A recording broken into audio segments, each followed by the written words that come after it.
கண்மணி அன்புடன் சீரியலில் கஷ்டப்பட்டு அன்பு தண்ணியை பிடிச்சிட்டு வராரு.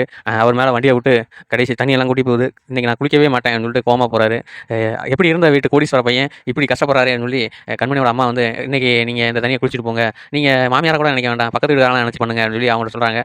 ஏனோ அன்பு வந்து எதுவுமே சொல்லாமல் குளிச்சிட்டாரு. குளிச்சுட்டு ஹோட்டலுக்கு போனால் அங்கே எல்லாரும் நின்று கேள்வி கேட்டுருக்காங்க. ஏன் லேட்டாக வந்தீங்க, எதுக்கு நீங்கள் மட்டும் எங்களுக்கு ரூல்ஸ் போடுறீங்க, க்ளவுஸ் போடல அது இதுன்ட்டு நீங்கள் மட்டும் லேட்டாக வரலாமா, இதான் உங்கள் டிசிப்ளினா, ஊருக்கு தான் உபதேசமானு அவங்கள பிடிச்சி பேசுகிறாங்க. அவரை பேச விட மாட்டேங்கிறாங்க. இருந்தாலும் அவர் பேசி என்னத்தை கழிப்பார், அவர் ஒன்றுமே பேச மாட்டார், வாயை மூட்டை அமைதியாக தான் இருக்க போகிறாரு.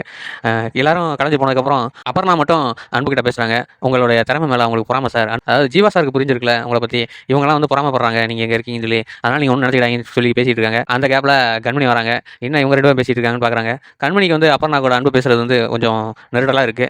அநேகமாக அந்த விஷயம் தான் கண்மணி அன்பையும் சேர்த்து வைக்கிறதுக்கு முதற்படியாக இருக்கும்னு நான் நினைக்கிறேன்.